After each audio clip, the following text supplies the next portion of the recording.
नमस्कार दोस्तों, स्वागत है आपका हमारे अपने चैनल स्टोरी वाला रेडियो में। रहस्यमयी है ये जगह, यहाँ लोग गायब हो जाते हैं। इसी जगह भगवान कल्कि का अवतार होगा। शंग्रीला घाटी ठीक बरमुडा ट्रायंगल की तरह ही है। यदि इस पृथ्वी पर आध्यात्मिक नियंत्रण केंद्र है तो वह शंग्रीला घाटी ही है। शंग्रीला घाटी तिब्बत और अरुणाचल की सीमा पर पृथ्वी के वायुमंडल में बहुत से ऐसे स्थान हैं जहां वायु शून्य रहती है। ठीक उसी तरह धरती पर भी कई ऐसे स्थान हैं जो कि भूहीनता के प्रभाव क्षेत्र में आते हैं। भूहीनता और वायु शून्यता वाले स्थान वायुमंडल के चौथे आयाम से प्रभावित होते हैं।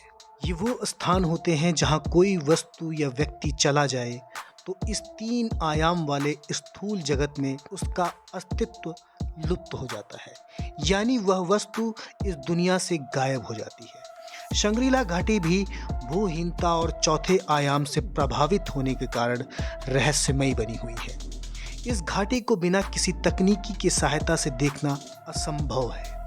मानता है कि इस घाटी का संबंध अंतरिक्ष के किसी लोक से है। शंग्रीला घाटी के बारे में एक प्राचीन किताब काल विज्ञान में उल्लेख मिलता है। तिब्बती भाषा में लिखी यह किताब तवांग मठ के पुस्तकालय में आज भी मौजूद है। पुस्तक में वर्णित है कि इस तीन आयाम वाली दुनिया की हर चीज देश, काल और निमित्त से बंधी हुई है, लेकिन शंग्रीला घाटी में काल नगण्य है, जहां प्राण, मन और विचार की शक्ति एक विशेष सीमा तक बढ़ जाती है।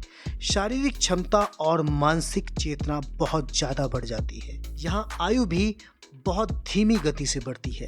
मान लिया जाए कि किसी व्यक्ति ने इस घाटी के क्षेत्र में 25 वर्ष की उम्र में प्रवेश किया हो तो उसका शरीर लंबे समय तक युवा बना रहेगा। यह घाटी स्वर्ग तो नहीं है, लेकिन स्वर्ग जैसी ही है। शंग्रीला घाटी ठीक बरमुडा ट्रायंगल की तरह ही है। यह वह स्थान है जो समुद्र में जहां पानी का जहाज या उसके ऊपर आकाश में हवाई जहाज पहुंच जाए तो वह गायब हो जाता है। एक तिब्बती लामा नामक लोनछन तुल्का रिनपोछे शंग्रीला घाटी की खोज में वहां गए थे।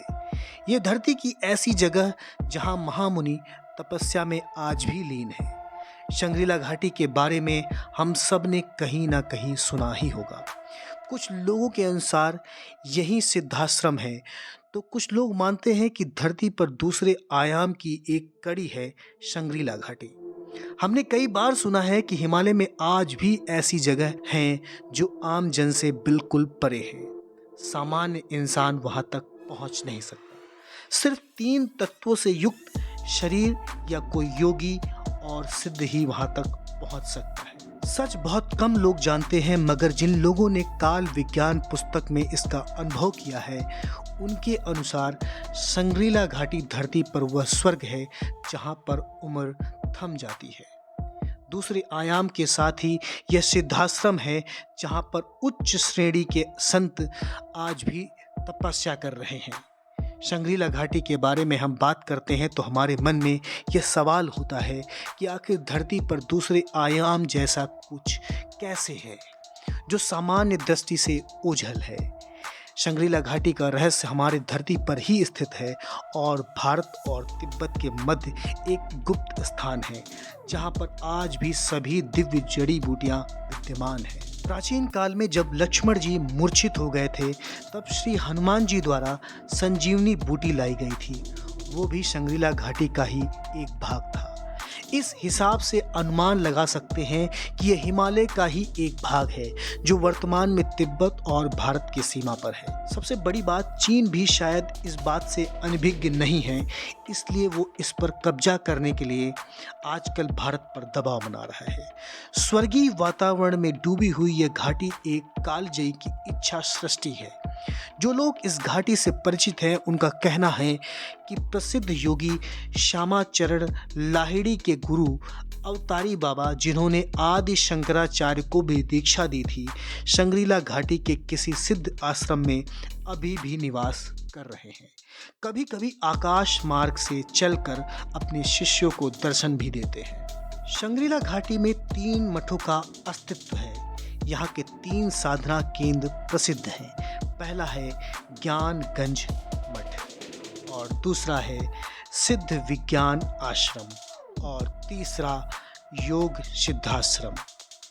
यहाँ पर दीर्घजीवी कालजयी योगी अपने आत्म शरीर से निवास करते हैं, सूक्ष्म शरीर से विचरण करते हैं और कभी कदा स्थूल शरीर को धारण कर लेते हैं। स्वामी विशुद्धानंद परमहंस जो सूर्य विज्ञान में पारंगत थे, ज्ञानगंज मठ से जुड़े हुए थे।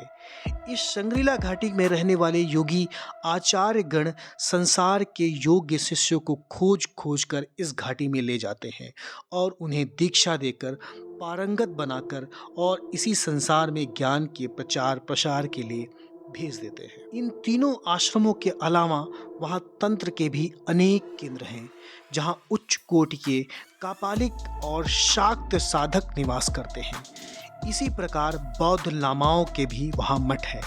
उनमें रहने वाले साधक स्थूल जगत के निवासियों से अपने को गुप्त रखे हुए हैं। एक योगी के अनुभव के अनुसार जब उसने शंग्रीला घाटी में प्रवेश किया तब वहाँ पर ना सूर्य का प्रकाश ना चंद्रमा की लालिमा थी। वहाँ पर वातावरण में एक दूधिया प्रकाश फैला हुआ है जिसके बारे में कोई नहीं जानता है। मैंने वहाँ पर लामा के साथ जब प्रवेश किया तब वहाँ पर मुझे एक दिव्य प्रकाश की अनुभूति हुई और अचानक ही दर्जनों युवतियाँ प्रकट हो गई।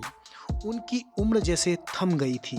सभी के चेहरे अपूर्व तेज से दमक रहे थे। एक विलक्षण शांति छाई थी।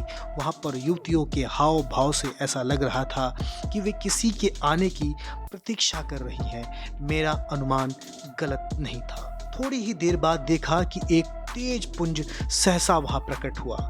अद्भुत था वह प्रकाश पुंज धीरे धीरे आश्रम के भीतर की ओर जाने लगा। युवतियाँ भी उसके पीछे पीछे चलने लगी। मेरे उस लामा से पूछने पर उसने बताया कि यह आत्म शरीर है।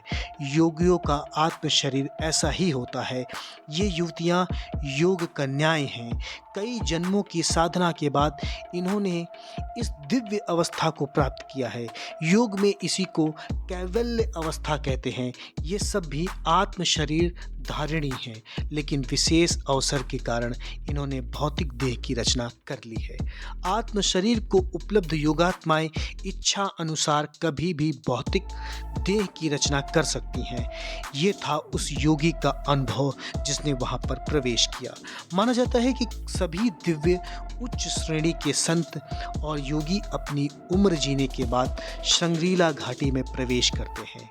हम अग्नि त्राटक के बाद सिद्धाश्रम या शंग्रीला घाटी में प्रवेश कर पाने योग्य बन जाते हैं। दोस्तों, शंग्रीला घाटी के बारे में जानकर आपको कैसा लगा? अगर ये शंग्रीला घाटी की कहानी आपको पसंद आई है तो चैनल को लाइक, शेयर और सब्सक्राइब ज़रूर करें। धन्यवाद।